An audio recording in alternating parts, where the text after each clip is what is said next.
Welcome to Conspiracist. Today's deep dive examines a really interesting hypothesis.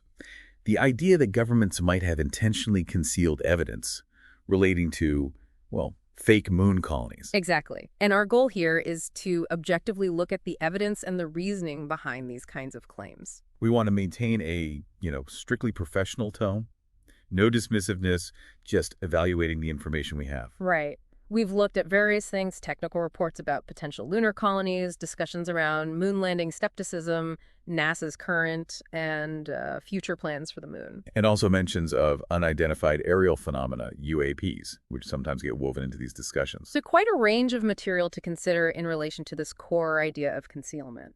Okay, so let's start with what a real lunar colony would actually involve. It's a monumental task, right? NASA did early conceptual work. Oh, absolutely. Back in the 70s and 80s, they were already thinking about a lunar surface space, the LSB. And this wasn't just a short stay thing? No, not at all. The LSB was envisioned to support up to 12 people. 12 people. For missions lasting between 2 and 5 years, that shows a serious long-term commitment. And they weren't just hand-waving the details. They talked about specific designs, equipment. Exactly. Modular designs for the base itself. And they even specified things like a front-end loader, a 30-foot boom crane. Just imagining operating that on the moon. The engineering challenges are immense. Immense. And look at the crew they planned for this redefined LSB. It wasn't just pilots. No, it sounds like a whole town's worth of specialists. Pretty much. They listed an MD physiologist, a power systems engineer, chemical process engineer, heavy equipment operator. Construction technicians, geologists, astronomer. It really underscores the sheer complexity. You need a diverse skill set for any kind of sustained presence off Earth. And the plans didn't stop there. They envisioned growth, right? Yes. Quite detailed plans for expansion. Within the second and third years, they were looking at potentially doubling the crew to 24 people. How would they support that kind of increase? A key factor was the idea of using lunar resources, specifically producing oxygen on the moon itself to use as propellant. In situ resource utilization, ISRU. Precisely. If you can make propellant on the moon, you drastically reduce what you need to launch from Earth.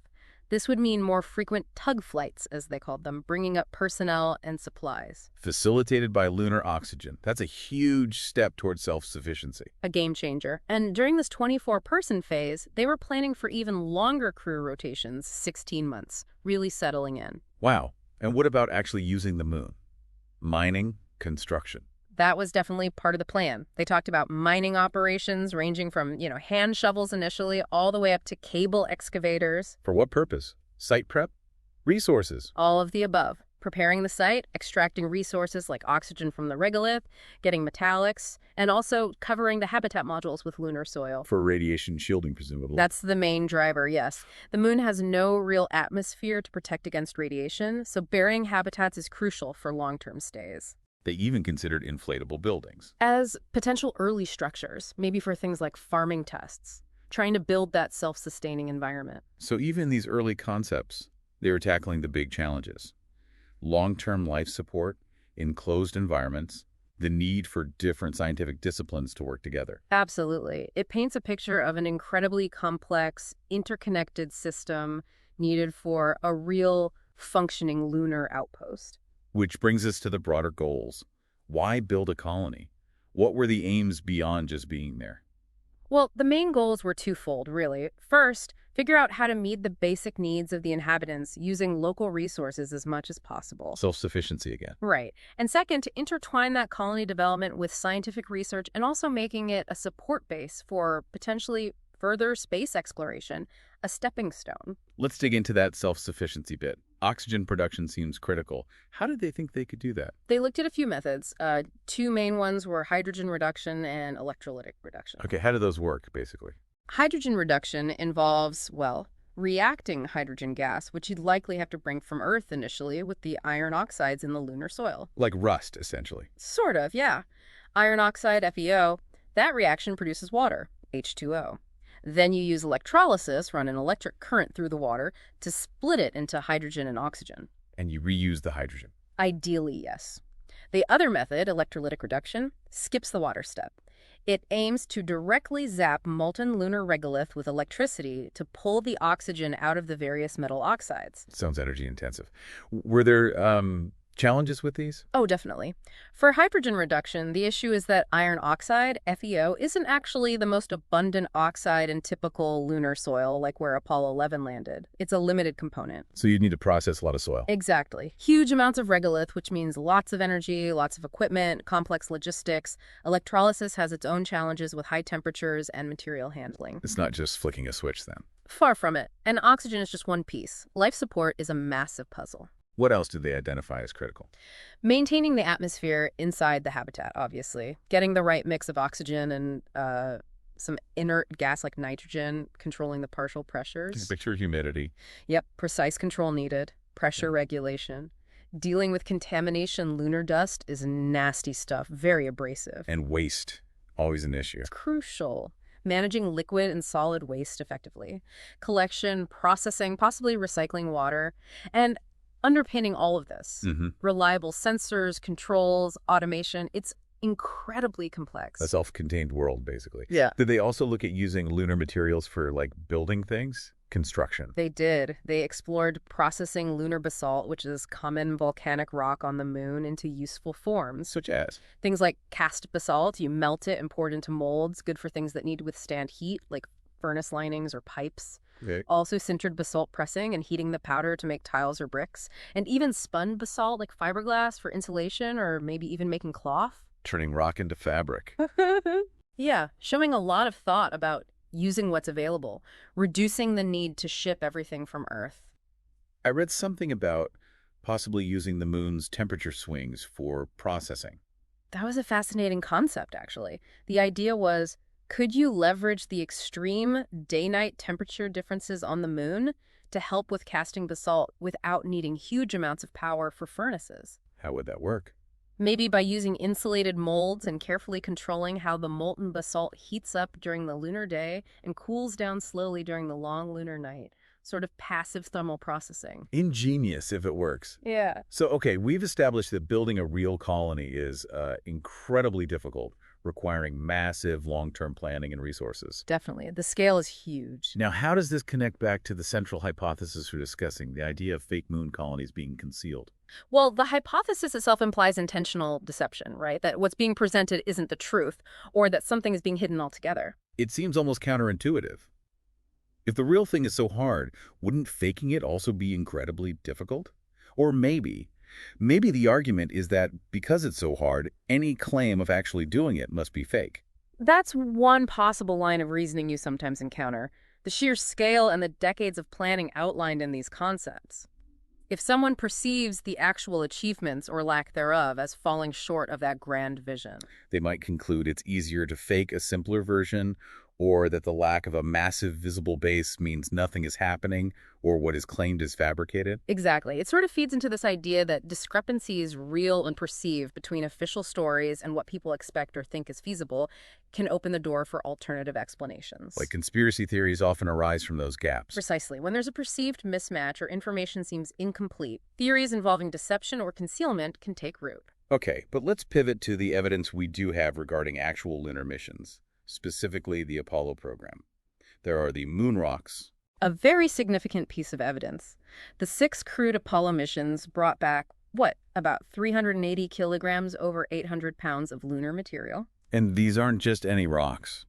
No, they've been studied intensely by scientists all over the world for decades, and the global scientific consensus is unequivocal.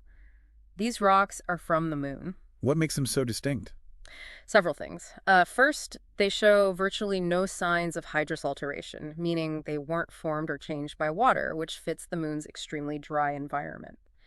Earth rocks almost always show water's influence. Okay, what else? They show extensive evidence of impact events, tiny glass beads, breccias, shock effects, which is exactly what you'd expect on a body with no atmosphere to burn up meteoroids. Makes sense. They also have a unique geochemistry, different isotopic ratios compared to Earth rocks.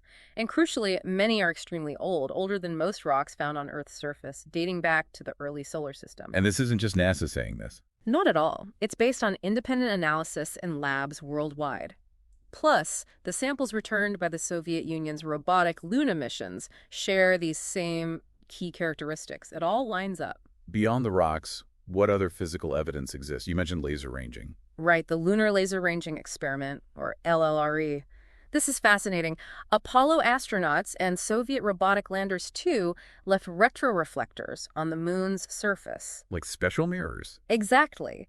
And observatories on Earth regularly fire powerful laser beams at these reflectors and measure the time it takes for the light pulse to bounce back. What does that tell us? It allows for incredibly precise measurements of the Earth-Moon distance down to the centimeter level. It tracks the moon's orbit, tests relativity, but fundamentally it only works because those reflectors are physically sitting on the moon where the missions left them. You can't fake that measurement? Not really, no. It's ongoing, verifiable science based on hardware left on the moon. And we also have pictures of the landing sites, taken much later. Yes, NASA's Lunar Reconnaissance Orbiter, LRO, has been orbiting the moon since 2009, taking high-resolution images. And it's seen the Apollo sites. Clearly. You can see the descent stages of the lunar modules left behind, the lunar rovers, science experiments. Even footprints. You can even make out the disturbed paths where the astronauts walked and drove the rover. The visual evidence from LRO powerfully corroborates the original mission photos and records. Okay, let's address a common point raised by skeptics, the waving flag. How is that explained if there's no air on the moon? Yeah, that comes up a lot. The simple explanation is the flag wasn't waving. It was mounted on a pole, but there was also a horizontal bar extending from the top of the pole along the flag's top edge. I'll hold it out. Exactly. To make it look unfurled and visible in the photos, since there's no wind to blow it, the wrinkles you see are just because it was folded up tightly for the journey. It's just fabric holding its creases. Makes sense when you see the setup. Another question often asked is, okay, if we went in the 60s and 70s, why haven't humans been back to the moon since Apollo 17 and 72? That's a fair question. It really comes down to a shift in priorities and funding after Apollo achieved its main goal, beating the Soviets to the moon. Politics and budgets. Largely, yes. National priorities changed. The huge expense of Apollo became harder to justify, and NASA's focus shifted towards the space shuttle, the International Space Station, and robotic probes exploring the rest of the solar system. The political will and the funding for crewed lunar missions just wasn't there for a long time. But that's changing now with Artemis. It is. NASA's Artemis program represents a serious push to return humans to the moon, but this time with the goal of establishing a sustained presence. Not just flags and footprints, but staying there. That's the plan. Building Artemis Base Camp on the surface, using the Gateway, a planned orbiting lunar outpost, as a staging point. It's about long-term exploration, science, and potentially using the moon as a stepping stone for Mars. So a different approach than Apollo, more like those LSB concepts we discussed earlier. In spirit, yes. Focused on longer duration stays and eventually more self-sufficiency. It's building towards that kind of capability. And there are even virtual moon bases being developed. Yeah, things like the Moonbase Alpha game or demos developed for ESA. These serve a few purposes. Training? Training is a big one. Letting astronauts simulate living and working on the moon, practicing procedures, but also public engagement and education, getting people excited about lunar exploration. Okay, now let's bring in the UAP angle. Unidentified aerial phenomena. How does government secrecy or interest around UAPs potentially connect to theories about fake moon colonies? It's sort of a tangential connection, but it relates to the broader theme of government secrecy and public trust. There's undeniably increased government attention on UAPs recently. Reports, task forces. Right, the Pentagon report mentioning potential reverse engineering, even if it didn't pan out. Exactly. That level of official interest, combined with the fact that much information is still classified, can create an environment where people wonder what else might be kept secret. If they're secretive about UAPs, maybe they're secretive about other things too. That's the line of thinking for some. The U.S. government clearly has data on UAPs, and there are ongoing calls from Congress for more transparency. This historical context matters too. Like Project Blue Book. Project Blue Book, the CIA's Robertson panel back in the 50s. There's a long history of official, often classified, study of these phenomena. And there are numerous claims and anecdotes over the years about alleged encounters cover-ups. Yes, and we should present these neutrally as claims that are out there. Things like former CIA Director Hellenketter's statement in 1960 suggesting UAPs were real and under intelligence scrutiny. Or claims about NORAD tracking objects coming from space in the late 60s. Those kinds of reports exist in the literature around UAPs, as do persistent stories about alleged retrievals of crashed non-human craft, studies by contractors, supposed black budget programs hidden from oversight. Again, these are claims, But they contribute to a narrative of secrecy. They absolutely contribute to a narrative for some that there are hidden realities and extensive government deception. So the logic might follow. If there's potential concealment around UAPs, could there be similar concealment around space activities? Maybe even faking something as audacious as a moon colony? It's about the possibility of large-scale deception being entertained because of perceived secrecy in other areas. Precisely. The fascination with UAPs and the documented government secrecy around them could, for some, lower the barrier to believing in other, perhaps unrelated grand deceptions like faked space programs. One last point, recent discoveries about the moon itself being maybe not quite geologically dead. Ah, yes. Findings suggesting some recent geological activity on the moon's far side. It's scientifically very interesting, showing the moon is still evolving. Does it relate directly to the fake colony idea? Probably not directly. It's more about our evolving understanding of the moon. But it does reinforce that there's still much to learn, which perhaps adds to the general air of mystery surrounding lunar activities for some. Okay, so let's try to summarize. We've looked at the very real, very complex planning that went into conceptualizing lunar colonies, a massive undertaking. Underscoring the sheer difficulty of establishing a sustained presence there. We've also reviewed the substantial evidence for the Apollo missions actually happening. The rocks, the laser reflectors, the LRO images. A strong body of scientific and physical evidence supporting the historical record of those landings. And then we touched on the separate, but sometimes linked, topic of UAPs and government interest and secrecy surrounding them. And how that atmosphere of secrecy might, for some individuals, contribute to a willingness to entertain theories about concealment in other domains, including space exploration. Our goal was to evaluate the hypothesis of concealed fake moon colonies by examining these different strands of information objectively. Right. Not to definitively prove or disprove based only on this discussion, but to lay out the technical realities, the evidence for past missions, and the contextual factors like UAP secrecy that might fuel such hypotheses. It leaves us with a thought, perhaps. Does the inherent complexity and the decades-long timescales involved in genuine space exploration, combined with the genuine mysteries and secrecies surrounding topics like UAPs, naturally create fertile ground for questions, doubts, and alternative explanations about what governments might truly be doing or capable of hiding in space? It's a compelling question to ponder. How do we navigate between ambitious long-term visions for space, the practical constraints, and the impact of government transparency or lack thereof on public perception and the emergence of these alternative narratives? Thanks for listening to Conspiracist.